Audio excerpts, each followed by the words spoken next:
crois que la dernière fois que j'ai posté sur YouTube, c'était ma vidéo où je vous partageais que j'étais en train de vivre une phase d'hiver intérieur et je vous ai pas redonné de nouvelles par rapport à ça, ce qui n'est pas non plus le sujet de ma vidéo aujourd'hui. Je sens que j'ai encore besoin d'expérimenter un petit peu et de prendre du recul en fait par rapport à ces différentes saisons intérieures que l'on peut vivre au-delà des saisons du cycle menstruel et que voilà, pour l'instant, je sens que c'est plus le moment de m'exprimer par rapport à ça et que ça reviendra probablement à un moment donné ou à un autre. Aujourd'hui, j'avais envie de développer une thématique et de répondre en fait à une question que j'ai reçue suite à un réel que j'ai posté l'autre jour sur Instagram. Donc le réel, il parlait de la manière qu'on a d'accompagner Eden dans ses différents processus d'apprentissage et comment on agit nous en tant que parents quand on voit qu'il est en train d'acquérir de nouvelles compétences. Et suite à ça, j'ai reçu la question qui disait mais du coup ça veut dire que Eden il a aucune limite, aucune règle, qui fait tout ce qu'il veut quand il veut. Et je me suis dit, je pense que j'ai suffisamment de choses à dire par rapport à ça, ou en tout cas de vous partager comment nous on fait pour en faire une vidéo justement. Donc déjà pour pas vous faire patienter trop longtemps, oui, on a certaines limites et certaines règles. Et ça, c'était déjà un premier truc que j'avais envie de partager avec vous, parce que j'ai l'impression que parfois, on a cette croyance où c'est aussi quelque chose qui peut-être peut bloquer certains parents dans l'idée de mettre au centre justement le rythme de l'enfant, son autorité à lui, etc. C'est de se dire, si je fais ça, alors justement ça veut dire qu'il n'y a aucun cadre et ça veut dire que je suis en train d'éduquer, je déteste ce mot, mais on va le prendre dans l'exemple, ça veut dire que je suis en train d'éduquer un enfant roi qui ne va jamais prendre en compte le fait qu'il est en train d'évoluer dans une société où il côtoie d'autres personnes et que ça crée un énorme déséquilibre en fait par rapport à ça. Et pour moi, c'est tout l'inverse justement, et c'est ça que j'ai envie de partager à travers mes différents contenus, c'est que plus on donne l'espace au rythme de notre enfant et à son autorité à lui, tout en prenant en considération notre autorité à nous en tant que parents et de comment on fait communiquer et se côtoyer les deux, plus il y a de chances que notre enfant évolue déjà en tant que lui-même et sache faire la différence entre son autorité, celle des autres et comment composer par rapport à tout ça. Ensuite, l'autre chose par rapport au fait que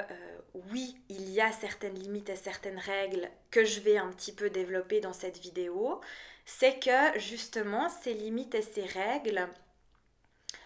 eh bien, elles sont choisies à travers ce qui est important pour nous, à travers notre autorité à nous. Et donc, vous allez voir que, je sais pas, ça c'est une croyance de ma part, mais que peut-être effectivement les limites qu'on lui met, elles sont minimes par rapport à certaines autres familles. Parce que je pense qu'un enfant, dans ma conception des choses, il a effectivement euh, besoin d'évoluer dans un environnement où il sait en fait où se trouve le cadre et où se trouve la limite. Et que c'est super important pour nous en tant qu'adultes d'être au clair par rapport à ça plutôt que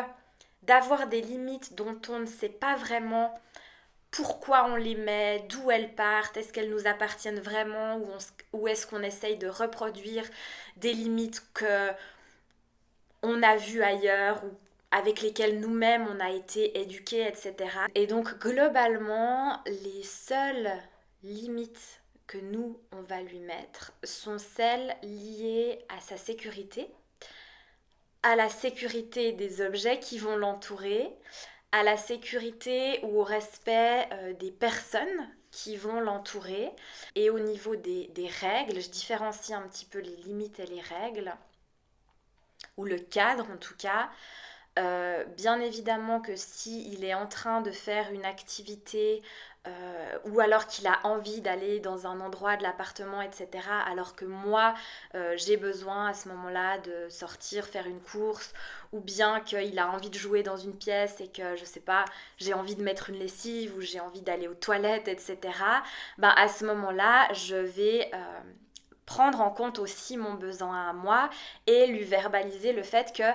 ok, alors là je vois que tu as envie encore de jouer là, Eden. Moi j'aimerais mettre une lessive, est-ce que ça, tu veux venir avec moi? Et finalement à ce niveau-là, on va vraiment toujours composer entre son envie à lui, surtout que ben, Eden il a une autorité sacrale. Et l'autorité sacrale, elle va constamment être en réponse à ce qu'il voit, ce qui se passe dans son environnement. Donc dès qu'il voit quelque chose qui va justement réveiller son feu intérieur, il va avoir envie d'y aller, et puis après il voit un autre truc, il va avoir envie d'y aller, etc. Et il y a des choses, alors c'est très clair, très évident, qu'on va parfois lui proposer ou lui montrer,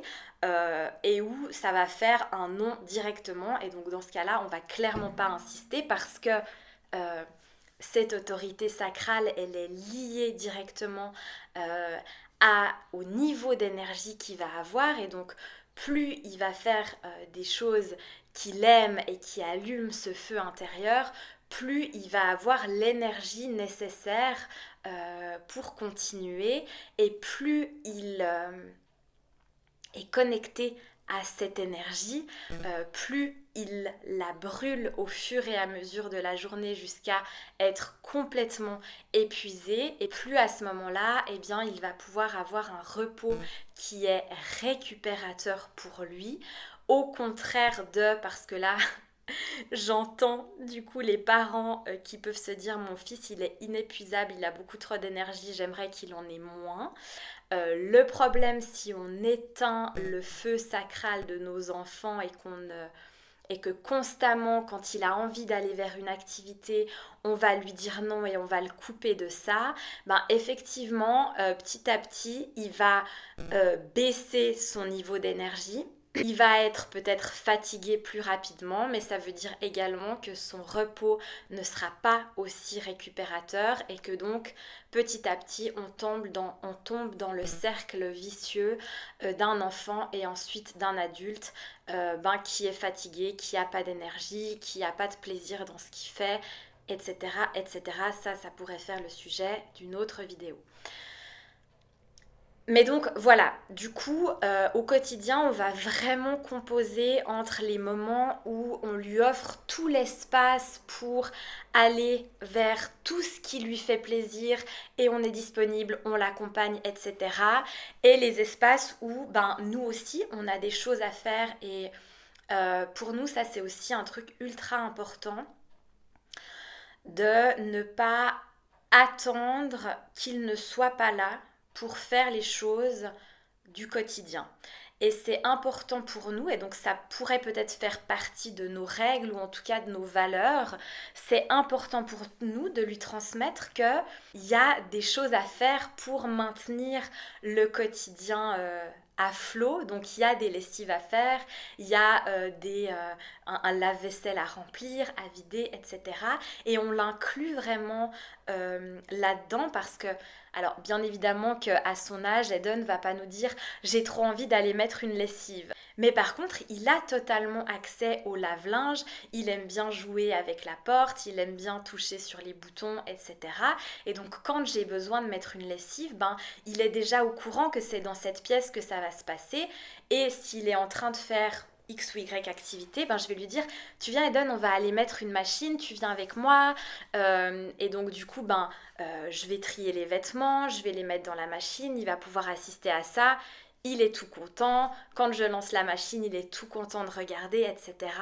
Et donc c'est vraiment un mixte entre ce que lui a envie de faire à l'instant T et les propositions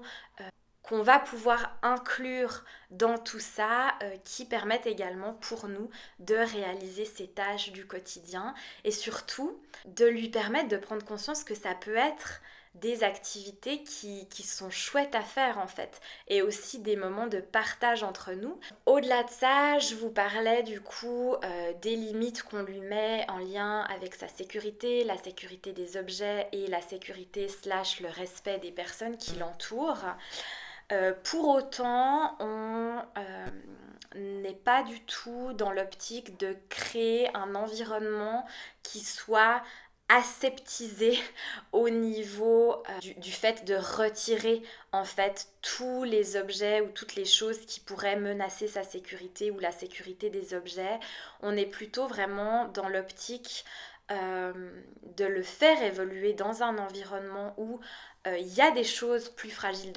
que d'autres, il y a des choses qui peuvent mettre en danger sa sécurité et de lui permettre de côtoyer en fait ce risque, de le comprendre, de le mesurer, tout en étant alors bien évidemment toujours présent à côté de lui quand il est dans une pièce où il peut y avoir un risque X ou Y. Par exemple, en fait, la plante que vous voyez là qui est au sol, j'ai fait le choix de la laisser là et de ne pas la mettre en hauteur ou dans un environnement où il ne peut pas y avoir accès. Donc les premières fois, il a essayé d'aller vers la plante, il l'a touchée, il a même arraché une petite feuille. Et donc, j'ai préféré laisser la plante là et lui apprendre et lui verbaliser que en fait non, on ne peut pas toucher la plante parce que c'est fragile, que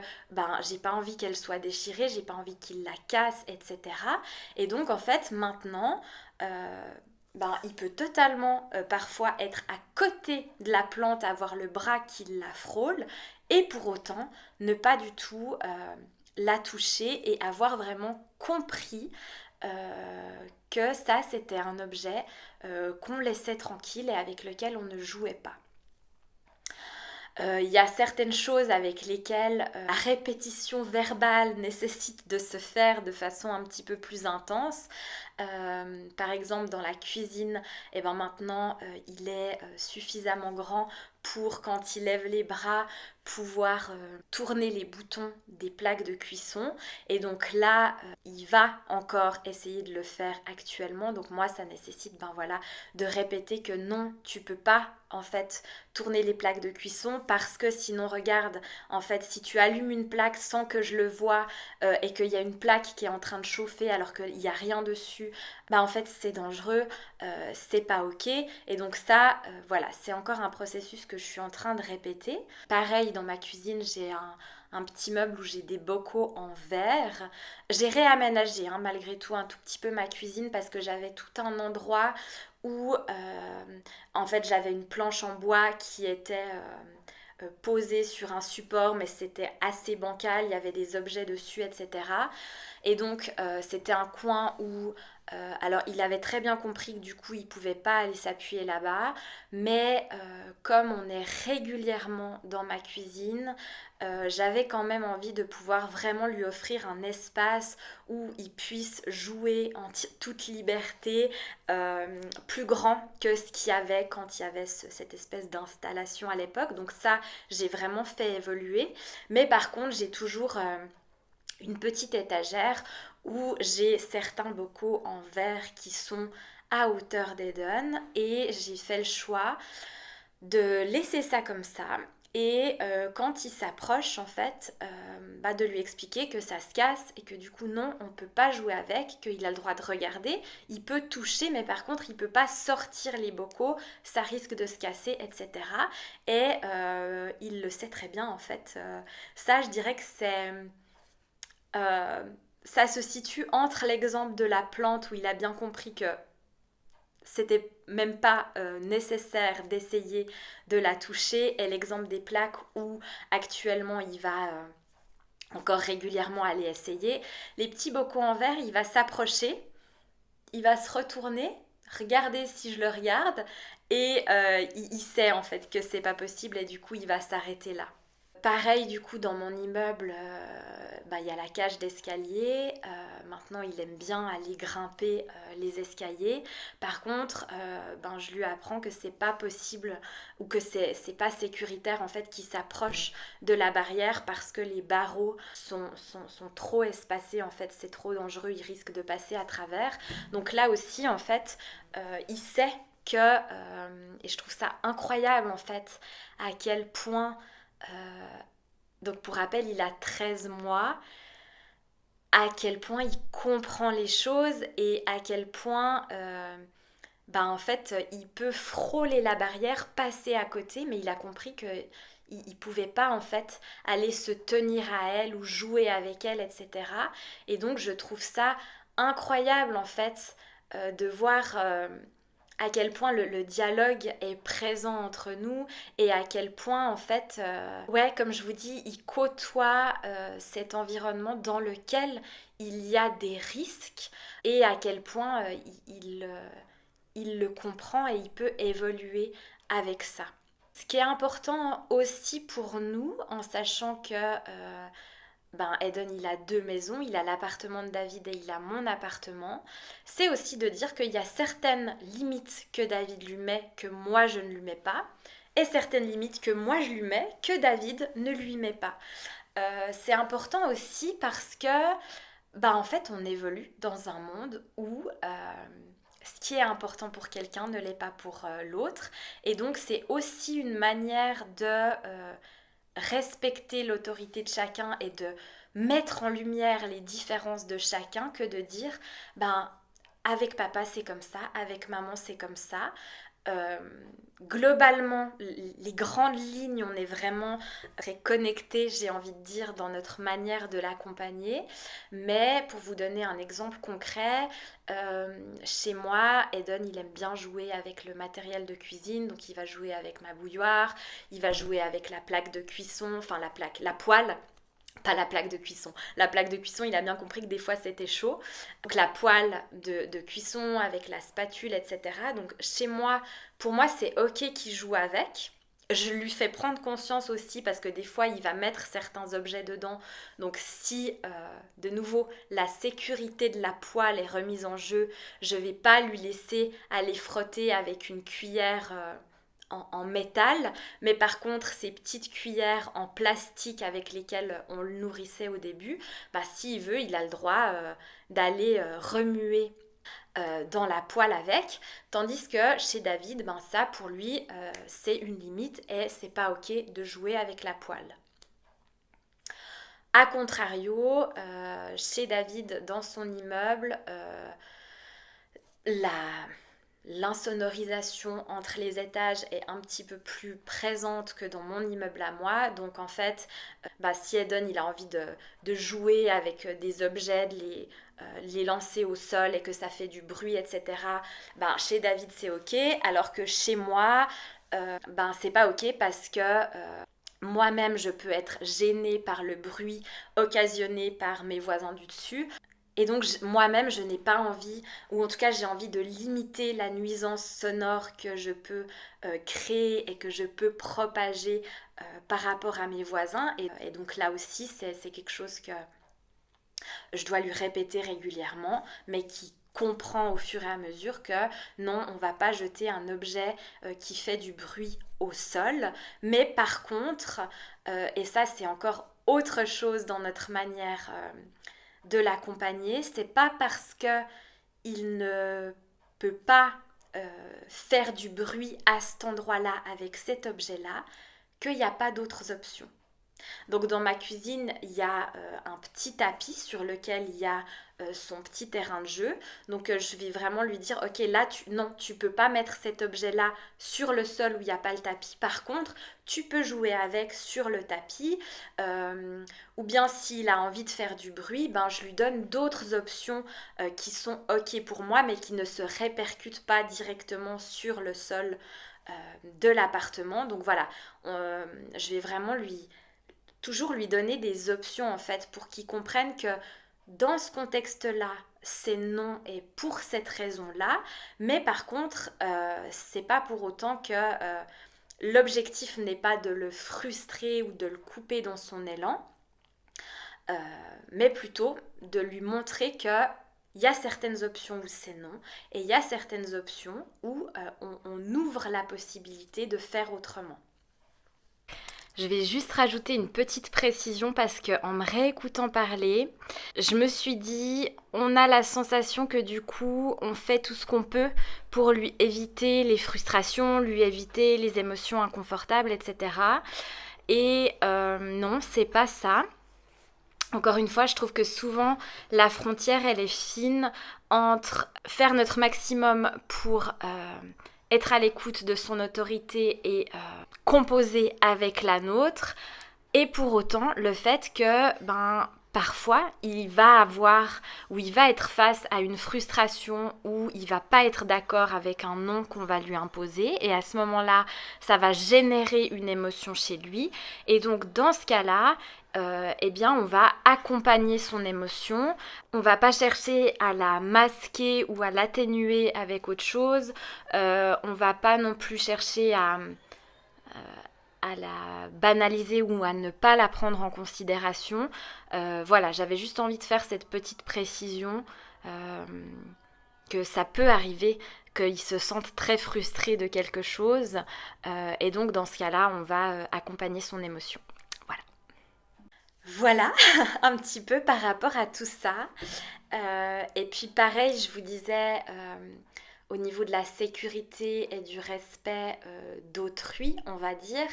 on est aussi vraiment dans une optique où on observe en fait qu'Eden, il adore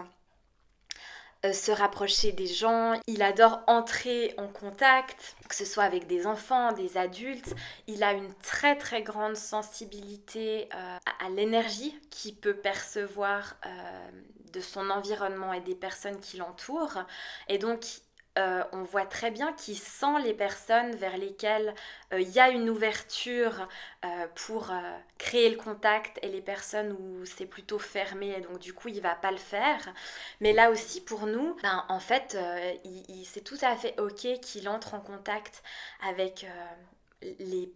personnes qui l'entourent. Et par contre, ça peut arriver que parfois, quand il approche quelqu'un ou qu'il approche un autre enfant, eh bien, il ait des mouvements un petit peu brusques. Parfois, c'est arrivé qu'il griffe un autre enfant.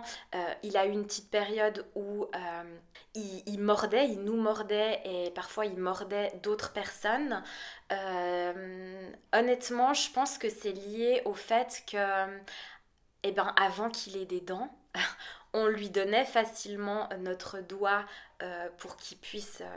que ça puisse soulager ses gencives. Et forcément, il avait l'habitude, il a toujours l'habitude d'avoir des objets dans lesquels il peut mordre, etc. Et donc, il y a eu une phase avec le développement de sa dentition où on a eu besoin de communiquer, en fait, que maintenant, c'était plus ok de mordre. Et ça, je l'avais vu dans un réel d'une personne sur Instagram qui du coup proposait aussi une option à son enfant si il avait besoin de mordre quelque chose, plutôt que ce soit un autre humain, et de lui dire tiens, en fait cet objet là tu peux le mordre et tu peux faire tes dents dessus, mais par contre moi non, tu peux pas me mordre, ça me fait mal, c'est pas ok. Et pareil pour les autres personnes qui peuvent l'entourer. Voilà un petit peu tout ce à quoi je pense par rapport à ces limites et à ces règles, qui du coup, comme je vous le dis, en fait c'est quotidien qu'on lui dit non, et personnellement je trouve que c'est amplement suffisant, et que je ne verrai pas l'intérêt de rajouter des limites qui tout simplement en fait ne font pas sens pour moi. Donc voilà, dites-moi comment ça fait écho pour vous. Si vous avez des questions par rapport à ça, ou qu'il y a des choses où vous aimeriez que j'approfondisse un petit peu, ou bien que vous avez d'autres questions sur notre manière d'accompagner Eden, ou bien ma vision de la parentalité, etc., n'hésitez pas à me les poser, parce que pour moi c'est vraiment beaucoup plus facile et fluide de développer une thématique à partir d'une question qu'on peut me poser, plutôt que à partir de rien du tout, donc d'avoir un petit contexte et de savoir que ça vous intéresse, que je développe X ou Y sujet, c'est vraiment idéal pour moi et ce serait vraiment avec grand plaisir que je continuerai de partager sur ce sujet. Merci de m'avoir écouté, prenez soin de vous et à tout bientôt. Ciao!